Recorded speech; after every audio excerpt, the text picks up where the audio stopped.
What You Left on My Skin. A Hood Eloquence original story. The most dangerous man is the one who loves you correctly. Hood Eloquence. Part 1. The Shape of Him. Chapter 1. Good morning, Jersey. The 647 out of Journal Square never waited for anyone, and Evon Green had learned that lesson the hard way sometime around her 23rd birthday. These days she was always early. Packed lunch, pressed clothes, a thermos of the hazelnut coffee that James had introduced her to on their third date. Standing at the platform with 4 minutes to spare like a woman who had decided that her life would be orderly even when the rest of the world was not. Jersey City moved outside the train windows in its usual morning grammar, the bodegas with their hand-lettered signs, the gospel music drifting from somebody's upstairs window, the Dominican men setting up the flower stand on MLK with the precise reverence of men who understood beauty as a form of commerce. Evon watched it all and felt the particular contentment of someone who knows exactly where she belongs. She was 30 years old. She had a studio in the Heights with good light and a parking space she'd fought 2 other tenants to secure. She had a job she respected, office manager at a mid-size architecture firm downtown, and she had James. She had James. That was the sentence her mind always arrived at last, not because she saved the best for last, but because James Wallace was the kind of man who made everything else feel like context. 15 years. They had been 15 years in the making, and she still felt the warmth of him in her chest the same way she had at 15 when he'd come up behind her at the community center pool and said, quietly, into the back of her neck, "You swim like you're trying to get somewhere." She had turned around and looked at him, really looked, and something had shifted in the architecture of her interior life that had never fully shifted back. He was 25 then. A grown man among boys. He had dark, careful eyes and hands that moved with a deliberateness she'd never seen in anyone her age. He worked at a logistics company in Bayonne. He was quiet in a way that felt earned rather than empty. He read paperback novels on his lunch break, and he knew how to cook, and he never once raised his voice at her in 15 years. Never once. She thought about that on the train. She thought about the fact that she would eventually marry this man, that she had been patient in the particular way that women who love difficult men learn to be patient, not passive, not desperate, just certain, waiting for him to catch up to what she already knew. James moved slowly toward things that mattered. He had told her that once, leaning against the kitchen counter watching her chop onions with the television going in the background. "I don't rush what's real," he'd said. "Rushing things is how you break them." She had thought he was talking about them. About marriage. She had not been wrong exactly. She was just missing the rest of the sentence. James Wallace woke up at 5:15 every morning without an alarm. He had trained his body to do this years ago, before Evon, before Jersey City had become the city. He navigated with the fluency of long-term residents. He woke up and he lay still for exactly 4 minutes, which is not something most people do and which is, if you understand it correctly, not rest, but inventory. He took stock of himself. The weight of the night. The dreams he would not describe to anyone. The particular quality of the darkness in the bedroom and the sound of Evon's breathing beside him, deep and even, the breathing of someone whose conscience was entirely clean. He loved her for that breathing. He loved her so completely and so hopelessly that it had become, over the years, a source of private anguish that he carried the way a man carries a stone in his shoe, always present, always shifting. Never enough to stop him walking, but never allowing him to forget that something was wrong. He got up quietly and went to the kitchen. He made her coffee first. Always her coffee first, hazelnut, 2 sugars, the good oat milk she kept on the second shelf. He set it in the thermos she'd had since college, the one with the dent in the side from when she dropped it the morning after their first real fight. He'd been the one to pick it up off the sidewalk. He had handed it back to her and said he was sorry before she could say it first. He stood at the kitchen window with his own black coffee and watched the sky go from nothing to something. He thought about what he was. He thought about Evon. He thought about the jewelry box in the back of the storage unit on Communipa, the one she didn't know about, the one he visited alone, the one that held, in its velvet compartments, 17 years of evidence. Rings and earrings and necklaces and one small anklet with a broken clasp. Tokens of a life no one could now undo. He thought about the ring he had not yet bought Evon. The ring he had priced 3 times at a jeweler on Newark Avenue and walked away from 3 times, because putting a ring on her finger meant binding her to him legally, and binding her to him legally meant that when, not if, the world finally understood what he was, she would be dragged into its current. He would not do that to her. He loved her too specifically to destroy her so completely. He rinsed his cup, checked the thermos lid was secure, set it by the door where she would see it. Then he got dressed and left for work. Chapter 2. The Jewelry Box. Evon had been collecting jewelry since she was 19. It started with a pair of gold hoops she'd bought herself at a flea market in Hoboken the summer she first lived alone, a reward, she'd decided, for surviving the terror of her own independence. They were nothing spectacular. Thin gold, simple circle, the kind of earrings that black women have been wearing since gold was invented. But she had bought them with her own money, for herself, and that had made them magnificent. After that, it became a practice. A ritual. Every significant moment of her adult life was marked not with a journal entry or a photograph, but with a piece of jewelry. When she got the architecture firm job, she bought herself a thin gold chain with a small freshwater pearl pendant. When her grandmother passed, she inherited a set of coral earrings and matching bracelet that she kept in a separate velvet pouch and wore only to church. When she and James survived their worst year, the year they almost broke apart over his silences and her longing, she bought herself a wide cuff bracelet in hammered gold that she thought of privately as her armor.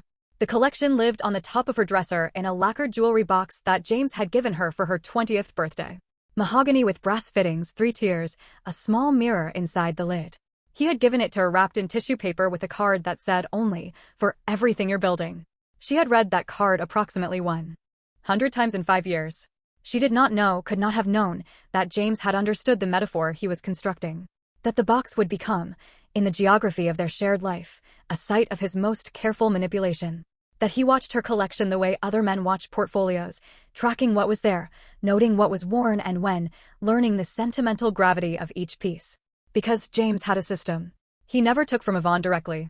That was the rule he had made for himself, early and absolutely, the single moral boundary in a life that had obliterated most others. He would not touch what was hers. He would not lift the lid of that mahogany box and take from the woman he loved. What he did instead was more careful and, in retrospect, more disturbing. He replicated. He watched Evon's collection grow. He noted the pieces she treasured, the style of them, the weight, the particular way she wore certain items for certain occasions.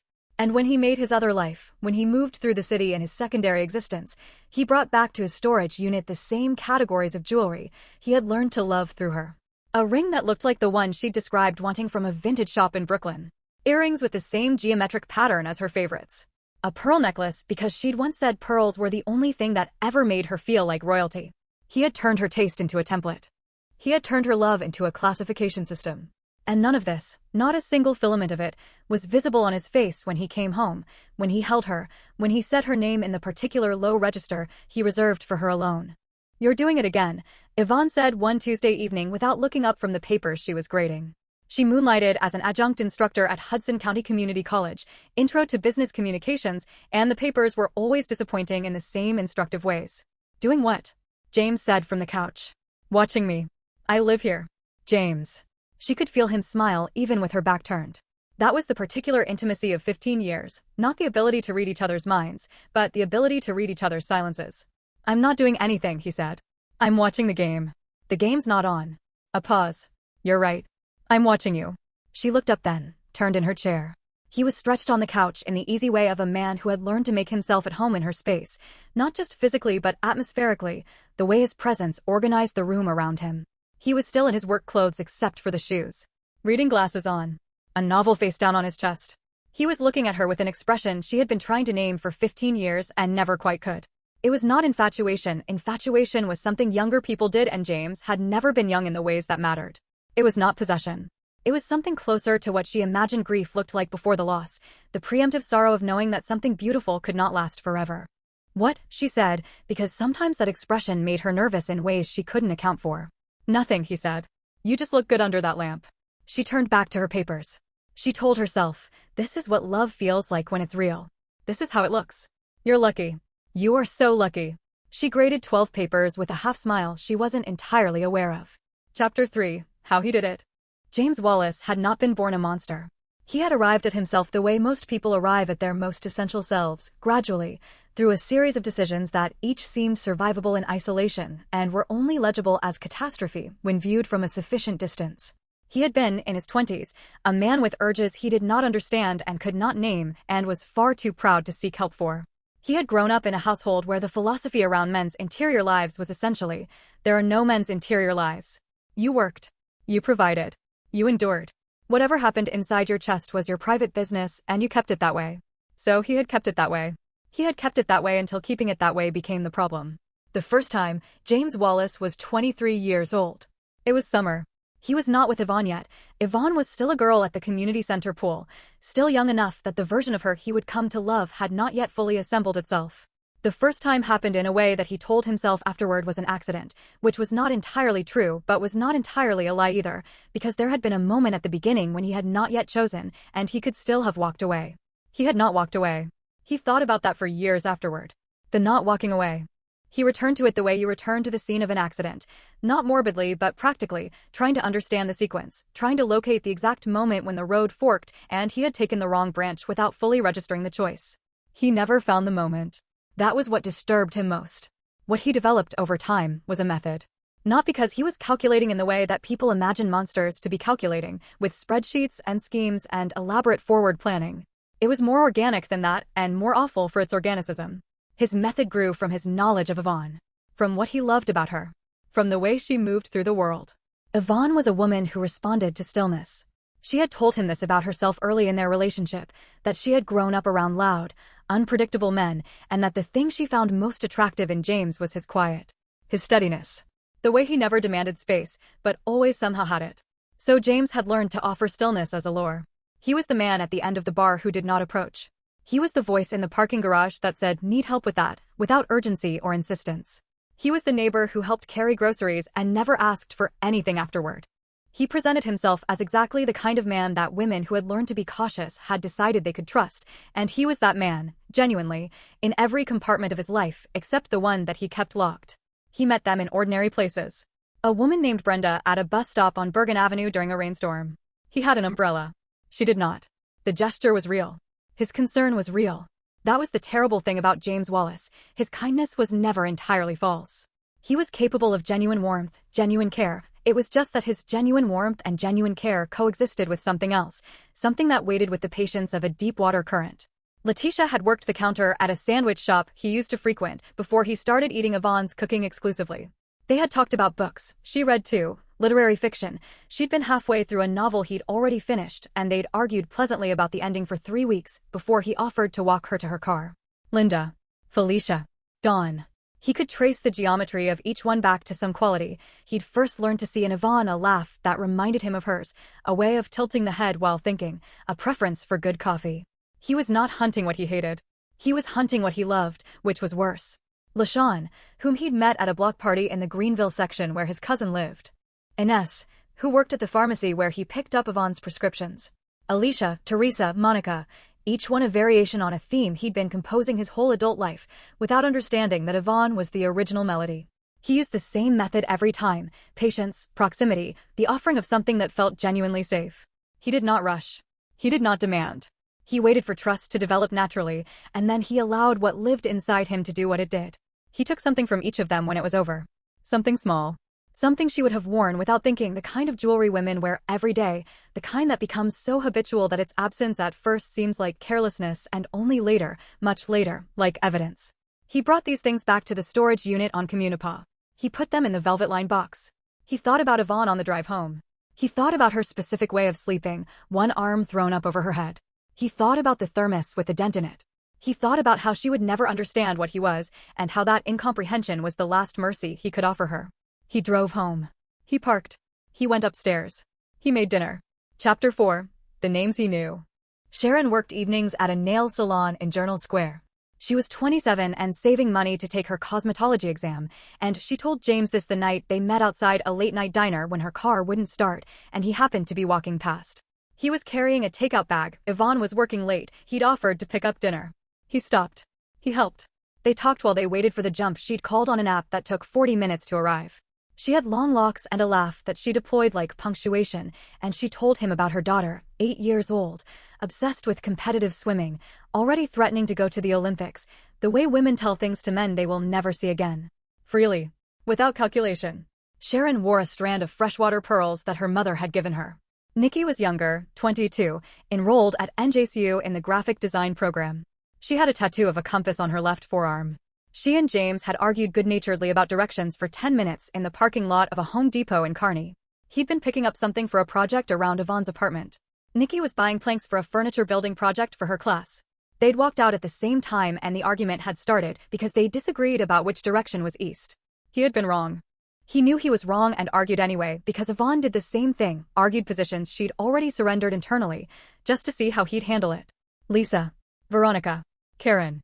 Each one a chapter in a book that the women's families were still trying to read, still turning over in their hands, still holding up to the light looking for the line that would explain everything. Cookie, he said later, he met at a party in the hills. He had driven out to a birthday gathering for a cousin he rarely saw, and Cookie had been there in a yellow dress with beaded earrings that caught the light every time she laughed, which was often. She was the kind of woman who made a party feel like a specific and irreproducible thing. He had watched her for an hour before they spoke. Tina, he said, he used to kick it with in Queens. He'd had a brief period before Evon was fully his, in the ambiguous early years when they were still defining what they were to each other, when he drove up to Queens on weekends. Tina lived in Jamaica with 2 roommates and worked doubles at a hospital and was trying to complete her nursing certification. She made the best oxtail he had ever eaten, and she had told him so, watching his face while he ate, and he had told her the truth. Nicole, the one who used to do her thing in the gym, he had met at a fitness center in Secaucus. He had been lifting. She had been there 3 mornings a week with a consistency and focus that he recognized as the kind of discipline people develop when they are building towards something specific. She ran 5 miles before touching the weights. She stretched for exactly 15 minutes after. She had a regimen and she kept it. He had respected that. He had told Evon about the gym, not about Nicole, never about Nicole, but about the gym itself, the one in Secaucus, the one with the good equipment. He had told Evon she should try it sometime. She had said she preferred the one near their apartment. He had said okay. Abby. Sasha. Brenda, a second Brenda, different woman, same name, the universe's dark joke. Gail, Kiki, Courtney, Renee, Nicole, a second Nicole, which he had noted without irony when he included her in the list he eventually gave to Detective Marcus Reed in Interview Room 2B of the Jersey City Police Department on a Tuesday in March. He listed every name without hesitation, without effect, as though he were reciting inventory. Because that was what they had become, in the locked interior room of James Wallace's psychology, inventory, evidence of himself. The way certain people accumulate accomplishments or possessions, not for the things themselves, but for what the accumulation confirms. He had spent 17 years confirming something he could never name. He had spent 15 of those years loving Evon Green the way a man loves when love is the only honest thing left in him. Both of these things were true. That was the part no one would ever be able to fully square. Part 2, The Afternoon Tea. Chapter 5, Downtown, a Wednesday in March. The restaurant was called Persimmon, and it had 17 tables and an afternoon tea service that Evon's coworker Dana had been trying to get her to attend since October. It's not even expensive, Dana had said for the 4th time, sitting on the corner of Evon's desk in November. It's like $42 a person, and you get scones and 3 rounds of tea, and they do these little sandwich things. Cucumber? Evon said. And egg salad. And one smoked salmon one that you don't have to eat. I'll eat the salmon one. I know you will. That's why I mentioned it specifically. So you'll come? Evon had said yes, finally, and written it in her planner in the particular ink color she reserved for things she was actually looking forward to. She wore the coral set. She almost hadn't. The coral earrings and bracelet were her grandmother's, the pieces she saved for occasions that merited some gravity, and an afternoon tea with a work friend arguably did not clear that bar. But it was a Wednesday and her week had been grinding, and she stood at the jewelry box for a long moment that morning and thought, Grandma would have loved an afternoon tea. And she put them on. Persimmon was on Wayne Street, 3 blocks from the waterfront, in a narrow row space with sage green walls and round marble tables and mismatched china that was too deliberately mismatched to be accidental. The clientele was the particular downtown Jersey City mix that always startled Evon slightly with its demographic variety: older black women in church clothes, young white women with strollers, a table of Filipina nurses, a pair of elderly Indian men who appeared to be having a business meeting over Earl Grey. She and Dana got a table near the window. The tea was, in fact, excellent. The scones were warm. The sandwich situation was as described. Evon ate the smoked salmon triangle and immediately felt approximately 30% more sophisticated than she had upon arrival. This is nice, she said, in the slightly surprised tone of someone whose expectations have been exceeded. I know this is nice, Dana said. I have been telling you for 5 months that this is nice. I believe you now. I'd like that in writing. It was during the second round of tea, a Darjeeling that arrived in a pot shaped like a small cathedral, that Evon noticed the woman at the table to her left. She was in her early 30s, maybe. Well-dressed in the understated way of someone who had been taught early that elegance is a form of restraint. She was with an older woman, mother, probably, given the shared jawline, and a teenage girl who had the distracted, phone-dependent posture of contemporary adolescence.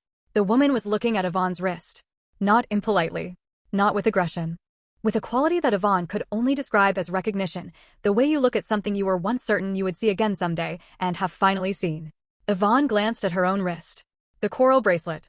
Her grandmother's bracelet, coral beads set in carved gold, a piece she described once to a jewelry historian at a community lecture as possibly mid-20th century, West African influence, probably commissioned rather than mass-produced.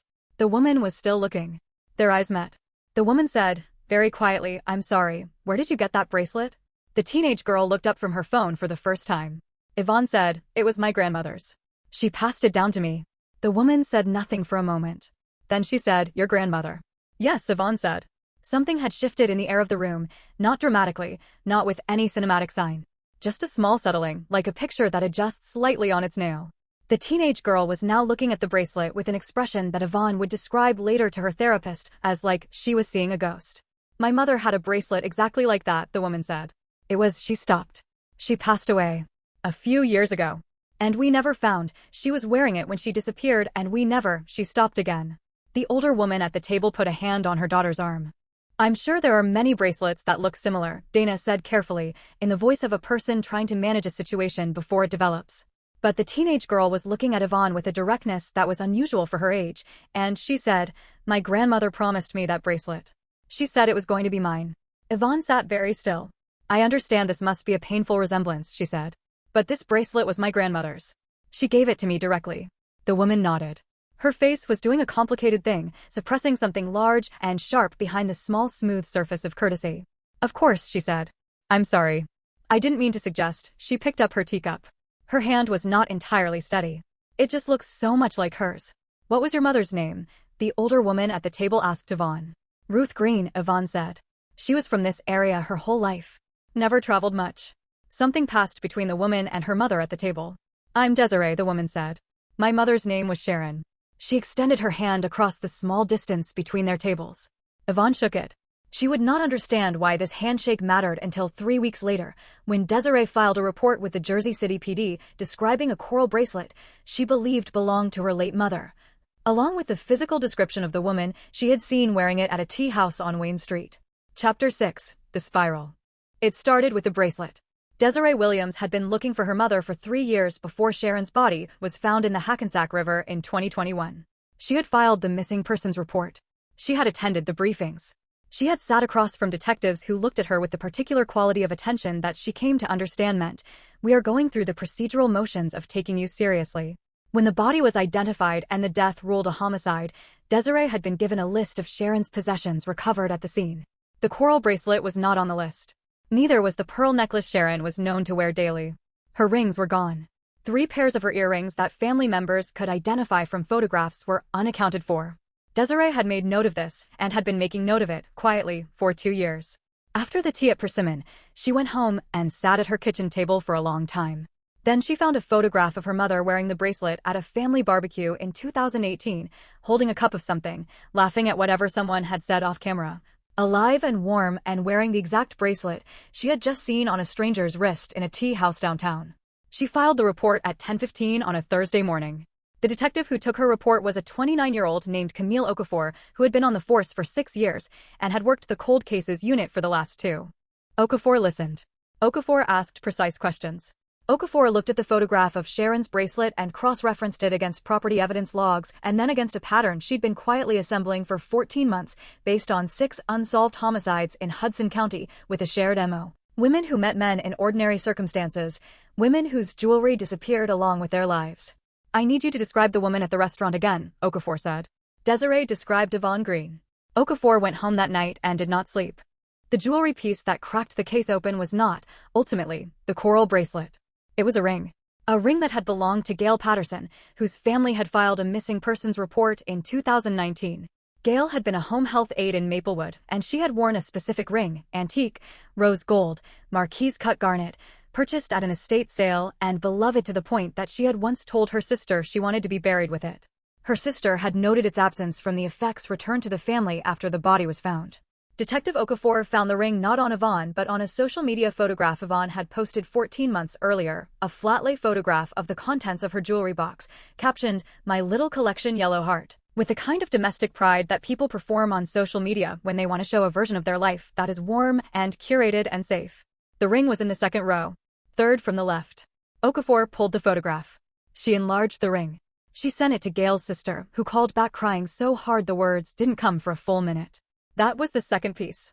What followed was procedural in the way that things in law enforcement become procedural once a pattern crystallizes: subpoenas, property searches, the careful assembly of a warrant that could survive scrutiny.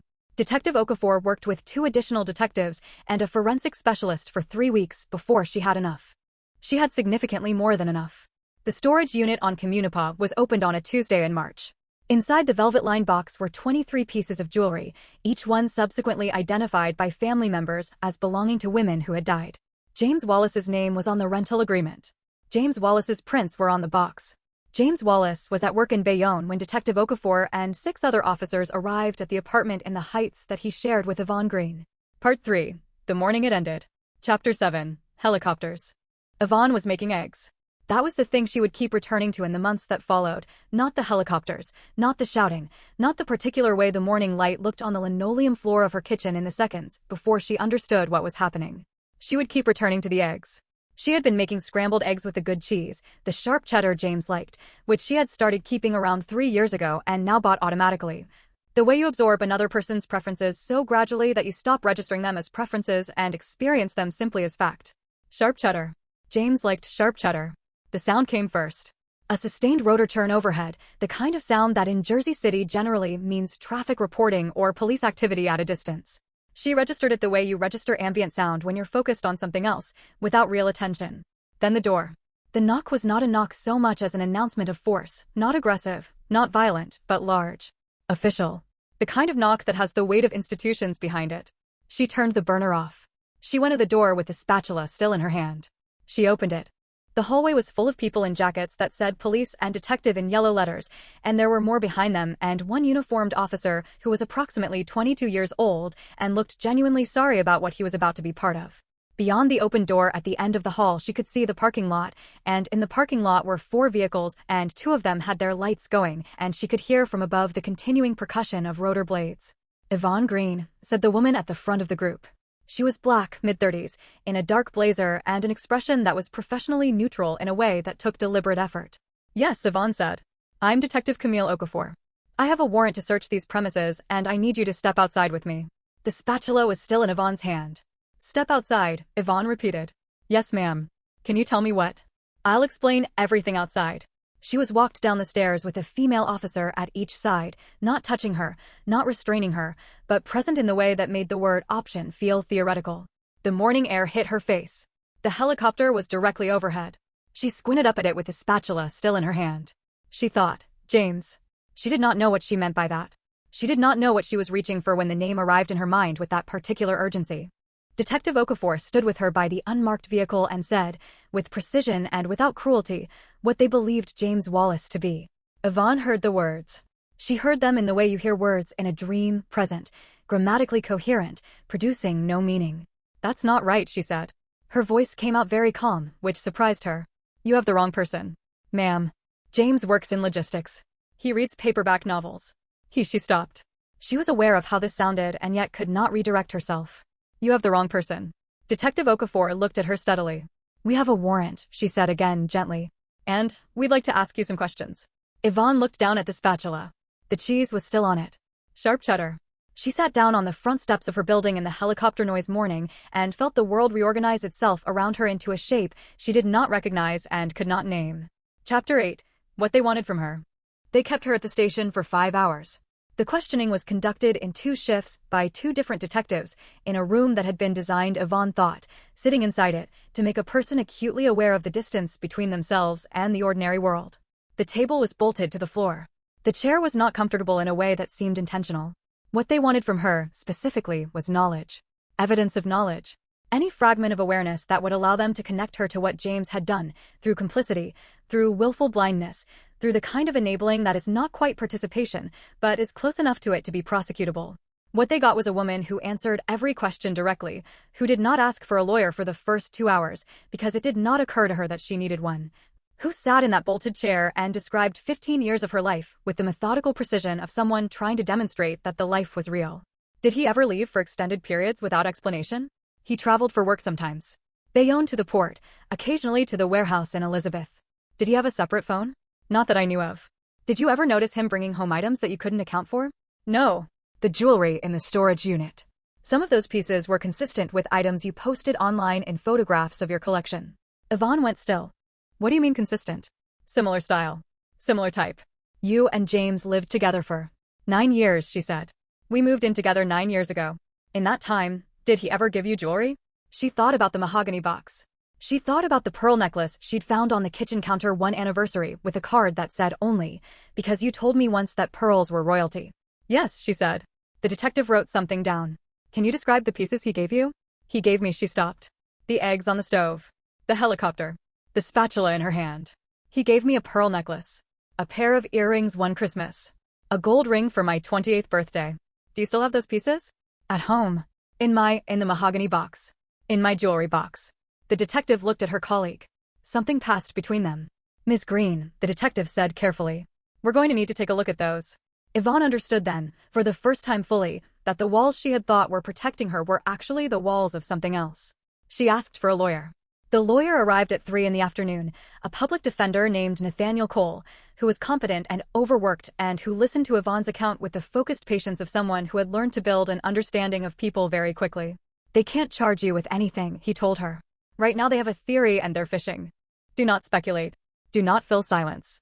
Answer the question asked and only that question. I didn't know, Evon said. He looked at her. I believe you, he said. We need to be able to prove it. Chapter 9, The List. James Wallace was arrested at the Bayonne Logistics Facility at 2:47 p.m. He was standing at a loading dock reviewing a manifest when the officers arrived. He did not run. He did not raise his voice. He looked at Detective Marcus Reed and the 3 uniformed officers with him, and he placed both hands on the top of the nearest crate and stood very still. James Wallace. Detective Reed said. Yes, James said. That was all he said for 11 hours. He was transported to the precinct. He was processed. He was placed in an interview room and read his rights and provided with a public defender and asked, again and again, to speak. He sat in the chair with the stillness of a man who had made a decision and was not revisiting it. He looked at the table. He looked at the wall. He looked, once, at the two-way mirror in the way that people look at mirrors when they understand exactly what is on the other side. He did not look frightened. He looked like a man who had been waiting. What changed him, what broke the silence, was Detective Okafor's voice through the door of the interview room, speaking to a colleague in the hallway, not intending to be heard but not taking sufficient care about it. Got her in room C. She's been here since 7 this morning. We may have to. That's long enough though. We can start looking at charges if... James stood up. He stood up so quickly that the officer in the room with him put a hand on the table instinctively. Tell them to let her go, James said. His voice was level. It was always level. That was the thing about James Wallace's voice, it never rose and it never broke and it never did anything that would give you information you hadn't already decided to receive. Tell them to let Evon Green go. She doesn't know anything. She has never known anything. If you keep her here another hour, I will not say another word to anyone for the rest of my life. Detective Reed sat down across from him. He looked at James for a long moment. You understand that if you cooperate, cooperation gets weighed. I understand everything that cooperation means, James said. Let her go. There was a pause that lasted approximately 4 minutes, during which something was discussed in the hallway that James could not hear. Then the officer at the door received a communication on his radio and said something quiet back into it. Miss Green will be released within the hour, Detective Reed said. James sat back down. He folded his hands on the table. Give me a piece of paper, he said. They gave him a legal pad. They gave him a pen. He wrote for approximately 12 minutes. He wrote without hesitation, without pausing to think, the way you write things you have memorized. When he finished, he turned the pad around and slid it across the table. Detective Reed looked at the list. Then he looked at James. James said, there was Brenda, Letitia, Linda, Felicia, Dawn, LaShawn, Ines, Alicia, Teresa, Monica, Sharon, Nikki, Lisa, Veronica, Karen, Vicky, Cookie, who I met at a party in the hills, Tina, who I used to kick it with in Queens, Nicole, the one who used to do her thing at the gym, Abby, Sasha, Brenda, Gail, Kiki, Courtney, Renee, Nicole. He said each name with the same weight. No name was given more time than another. No name was hurried or buried or minimized. He read them the way a man reads scripture he no longer believes in but has not forgotten. Then he put his hands flat on the table and said, I can tell you where to find them. Part 4. What he said to her. Chapter 10. One visit. She did not go for 6 weeks. Her lawyer told her not to. Her mother told her not to. Dana told her not to in approximately 37 text messages. The woman from the victims advocacy nonprofit who called her 3 times a week told her that it was completely understandable if she never wanted to see him again, that she had no obligation to him, that whatever he had given her in 15 years was not a debt she owed him with her presence. Evon knew all of this. She went anyway on a Wednesday morning in April because she had a specific question that only one person could answer, and she had decided, lying awake at 4 in the morning in the apartment that was now just hers. That was now just the place where she lived without him, that she needed to hear the answer in his voice. The question was not why. She had given up on why. Why was a room with no door in it, and she was not going to spend the rest of her life trying to get in? The question was simpler and worse. Did you know when you looked at me? Did you know what you were and look at me anyway and decide that I was worth having despite it? Or did you look at me and think that I was the kind of woman who could be kept from knowing? She did not know which answer would hurt less. She wore nothing from her jewelry box. She had not worn any jewelry since the morning of the helicopters. The box itself had been taken as evidence, and she did not know when or if she would get it back, and she found that she did not care very much. She understood, now, what the box had actually been. She understood what "for everything you're building" had actually meant. She wore a plain navy blazer and the flat shoes she kept for long days, and she drove herself to the facility and signed in and sat in the visitors' room with its institutional lighting and its plastic chairs and its smell of industrial cleaning product and something beneath that which was the smell of a place where people are contained. James came through the door. He looked the same. That was the thing that undid her slightly, that he looked the same. That 15 years of her life looked the same. The careful eyes. The deliberate hands. The way he moved into his space with the stillness of a man who has decided not to take up more room than he needs. He sat down across the plexiglass. He picked up the phone. She picked up the phone. They looked at each other for a long moment that contained 15 years in it. Both the real years and the ones she understood now had been something else, and she felt the full impossible weight of loving someone that you also needed to unknow. "Evon," he said. "Don't start with my name," she said. He closed his mouth. "I have a question." "Ask it," he said. "Did you know what you were when you first looked at me? When you were 25 at the pool and you said I swim like I'm trying to get somewhere. Did you already know?" James was quiet for a moment. The kind of quiet she had always read as depth and was now reading differently, not as depth but as calculation, the pause before precision. "No," he said. "I didn't. Not then. The version of me that said that to you at the pool was not this version." "When did this version appear?" "I was 23. Before me. Before you." She absorbed that. "And when we got together. When you chose to be with me. You already." "Yes. And you chose that. You chose to be with me knowing." "I chose to be with you," he said, and his voice changed in the way it never had in 15 years. Something cracked in it, not dramatically, not cinematically, but in the way that real things crack, which is quietly and along existing lines. "Because you were the only place I didn't have to be at. You were the only," he stopped. "Started again. I know how that sounds. Tell me anyway." "You were real," he said. "What I was with you was the only real thing about me. I know you can't believe that. I know it doesn't. I know what I took from other people. I know who I am. But what I felt for you was never," he pressed his hand against the plexiglass, flat-palmed, and then pulled it back. "It was never contaminated by the other thing. It was separate. It was the only part of me that was clean." Evon sat with that. "The jewelry," she said. "I know. The pieces you gave me. I know. I'm sorry." And then, quietly, "Some of them were really mine. The birthday ring. The chain I gave you at the New Year. I bought those. I want you to know that." "Why?" She heard her voice crack, finally, on that word. "Why does that matter now?" "Because I want there to be something that was really for me to you. Something that was only us. I know I don't get to want anything. I know that." He looked at her. "But I want you to know that I loved you the way I was capable of loving anyone. And I was capable of loving you more than I was capable of anything else." She stood up. She put the phone back on the cradle. She looked at him through the plexiglass for a long moment, this man who was both the person she had loved and a man who had done things she could not make language adequate to, and she felt the full impossible double exposure of it, his face and his face. The one she'd known and the one she'd been kept from. She said, through the plexiglass, without the phone, knowing he could read her lips because she had always been able to read his. "I believe you." She walked out before she could say anything else. The sun outside was aggressive, and she sat in her car in the facility parking lot for 22 minutes before she felt safe to drive. Part 5, Survivor. Chapter 11, Tuesday Afternoons. Dr. Kamara Nwachukwu had an office in a brownstone on Monmouth Street with a waiting room that contained 2 armchairs, a floor plant, and the kind of white noise machine that cost more than it looked like it should. Evon sat in the waiting room every Tuesday at 2 o'clock for the first 3 months. Then she started coming on Thursdays too. Then she started calling between sessions, which Dr. Nwachukwu had told her in their first meeting was acceptable whenever she felt the need, and which Evon had decided she would never do because she was the kind of woman who did not call between sessions. She called 4 times.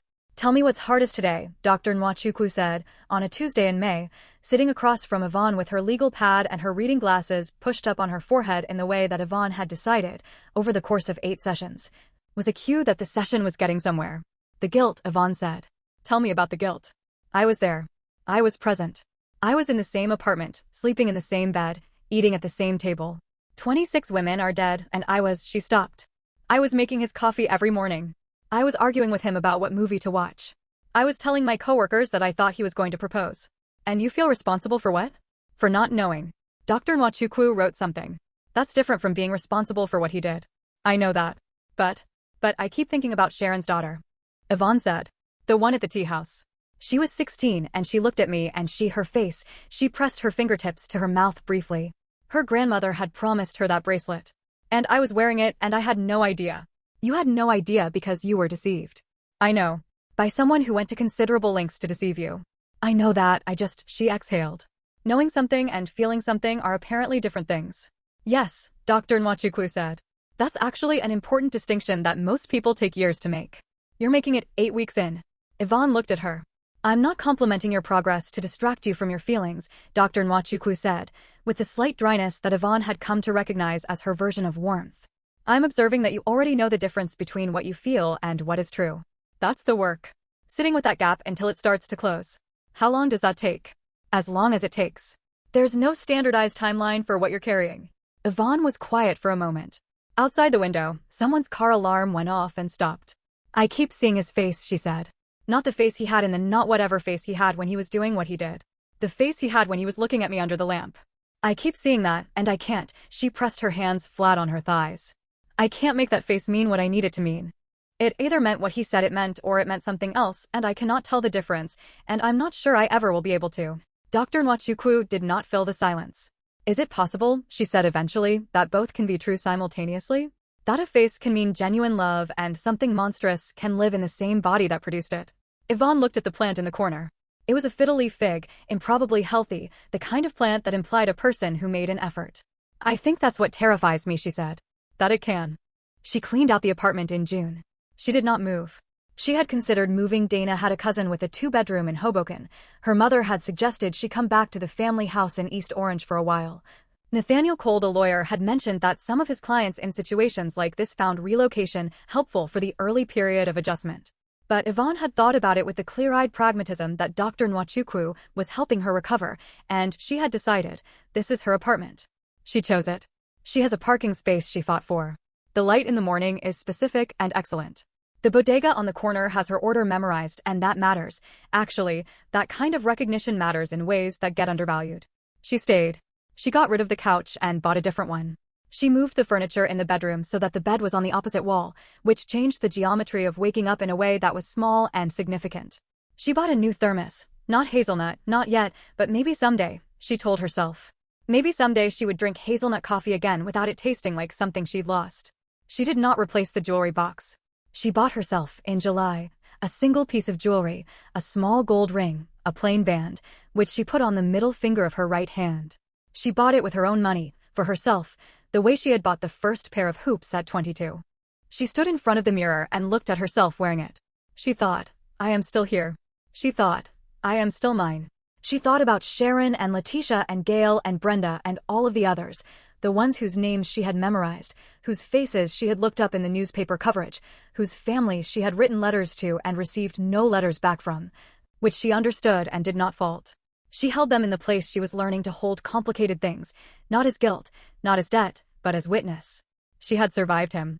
She had not known him, but she had been there, adjacent to his shadow, and the least she could do was remember the names of what that shadow had swallowed. Brenda, Letitia, Linda, Felicia, Dawn, LaShawn, Ines, Alicia, Teresa, Monica, Sharon, Nikki, Lisa, Veronica, Karen, Vicky, Cookie, Tina, Nicole, Abby, Sasha, Brenda, Gail, Kiki, Courtney, Renee, Nicole. 26 names. She said them out loud, alone in her apartment with the new furniture and the good light, in the particular voice she reserved for things that mattered. Then she picked up her keys and went outside. The city was doing what it always did, moving, talking, smelling of summer and exhaust, and somebody's excellent cooking from a window 3 floors up. The flower stand on MLK had white roses out, which she didn't usually buy but bought today, one stem, just to have something living in the apartment. She walked home with the rose and the gold ring on her middle finger, and the morning light doing what it did in Jersey City when the season was right. She was 30 years old. She was still here. She was still, in all the ways that mattered and many that were hard to measure, entirely hers. Epilogue. James Wallace pled guilty. There was no trial. His lawyer recommended against it. The evidence was comprehensive and the confession was complete, and there was, in the calculus of what remained, no version of a trial that ended anywhere other than where the guilty plea ended. He took the plea. He was sentenced. He sent Evon one letter, through his lawyer's office, which the lawyer sent to Nathaniel Cole, who called Evon and asked whether she wanted it. She said she'd think about it. She thought about it for 2 weeks. If I read it, she told Dr. Nwachukwu, I'm afraid it will be exactly what he would say. Exactly right. Exactly the way he always found the exact right thing to say. And if it is? Then I'll have to figure out what to do with the fact that he can write me a letter from prison that is exactly right. And I don't know if I have room for that right now. You don't have to read it right now, Dr. Nwachukwu said. You can read it in a year. You can read it never. It is yours to receive or not receive on your schedule. Evon nodded. She took the letter from Nathaniel Cole's office on a Friday in September and put it in the drawer of her nightstand, unopened. She looked at it sometimes when she opened the drawer for something else. She did not feel urgency about it. She felt, if anything, a strange peace about its presence, the knowledge that whatever he had to say was contained in there, sealed, waiting for her whenever or whether she was ready. She signed up for a jewelry-making class in October at an arts collective in the Powerhouse Arts District because Dr. Nwachukwu had asked her what she was doing for pleasure, and she had realized the honest answer was, very little. The instructor was a Colombian woman named Paz who had calloused hands and opinions about silver that were strong enough to constitute a philosophy. Evon learned to work with wire and then with simple metalwork, and after 6 weeks, she made herself a pair of earrings, geometric, gold-toned, her own design. She wore them the next Tuesday. Dr. Nwachukwu noticed. New. I made them, Evon said. Dr. Nwachukwu smiled, which she did carefully and rarely and always meant. Evon sat down and began to talk about her week. Outside on Monmouth Street, Jersey City moved through itself in the usual way, persistent, complicated, beautiful in the manner of cities that have survived enough to develop a specific texture. Somewhere across town, in a community center pool that was the same pool and also nothing like the same pool, the sound of water and children and a summer that did not know what had happened and was not required to. Evon Green was still here. She was building herself back up, piece by piece, with her own hands. And this time, everything in the collection would be hers. The end. Please don't forget to like and subscribe to the Hood Eloquence channel.